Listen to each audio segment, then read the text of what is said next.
Bonjour tout le monde, petite vidéo pour vous présenter la Mazda 6e que nous a prêté le groupe Guillet, la concession Mazda Chalon-sur-Saône pour l'événement Bourgogne VE de la fin du mois de septembre.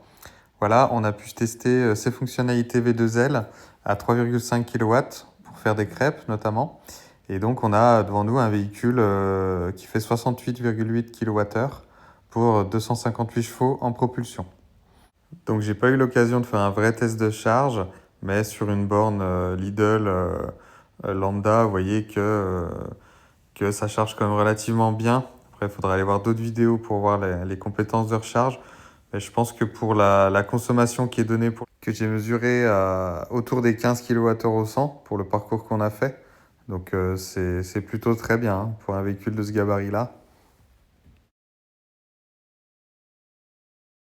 Quelque chose qui est vraiment appréciable, c'est le grand écran central qui permet d'avoir le CarPlay. Donc vous voyez, les icônes sont vraiment très imposantes, donc c'est hyper pratique. Et on a, comme sur beaucoup de modèles premium, on a aussi un écran en face de soi qui permet de suivre la vitesse, etc.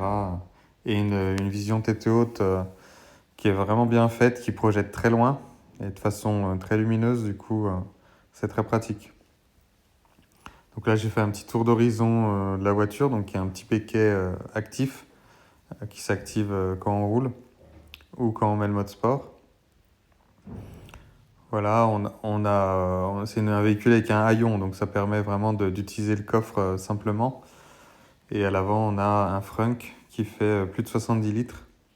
Voilà, la calandre s'illumine. Donc ça, c'est plutôt élégant sur la route. Donc on va faire un petit tour du frunk, donc qui s'ouvre comme un capot normal, hein. Voilà, hop, avec les petits vérins. Et après, voilà, Mazda a mis une petite pochette pour les câbles, si jamais, et un petit bac, dans une matière qui permet que ça glisse pas. Donc ça, c'est hyper pratique pour aller faire les pique-niques, etc. Et il y a aussi une vis de vidange, il me semble, tout au fond. Donc ça, c'est vraiment un élément qui est apprécié des électromobilistes. Il y a énormément de place à l'arrière, hein. C'est un véhicule qu'il faut aller voir pour la place hein, quand on a besoin de voyager, soit avec 4 adultes ou soit avec 2 adultes et 2 grands ados. C'est vraiment adapté. Et on aura voilà, de la place comme dans une grande berline, on va dire, premium allemande. Donc on a le petit écran à l'arrière qui permet de régler pas mal de choses, la température, de fermer le pare-soleil en fait, du toit électriquement. Et un des atouts de la voiture, c'est vraiment ces sièges qui sont hyper confortables et qui donnent un aspect premium. Comme beaucoup de voitures électriques, aujourd'hui, on a une application qui permet de déclencher à l'avance siège chauffant, température de l'habitacle. Ça permet aussi de suivre le pourcentage de batterie, la recharge, etc. Donc c'est vraiment quelque chose qui est appréciable.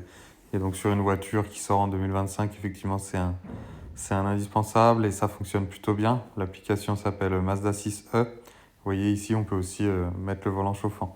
Donc pour ceux qui habitent en montagne, c'est quand même très pratique, ou ceux qui habitent dans des régions froides. Donc voilà, là on voit à l'image la calandre éclairée la nuit ou le jour assez tôt. C'est plutôt élégant. Et là, pareil, de nuit, la qualité finalement de l'écran est compatible CarPlay sans fil.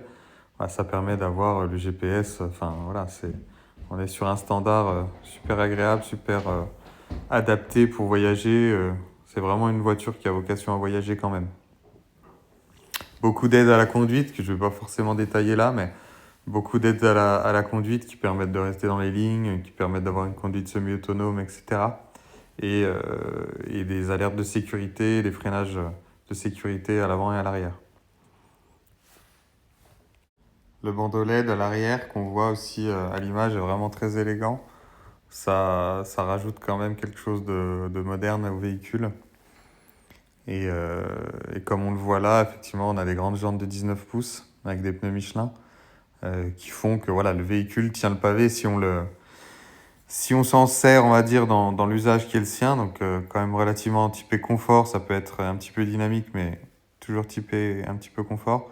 bah, on sera pas surpris par la voiture, qui est quand même bien vissée au sol.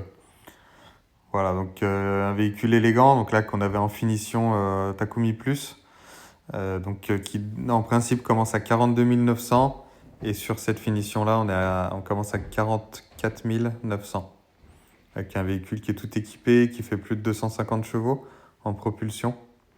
Donc ça peut être vraiment intéressant et aller voir du coup en concession.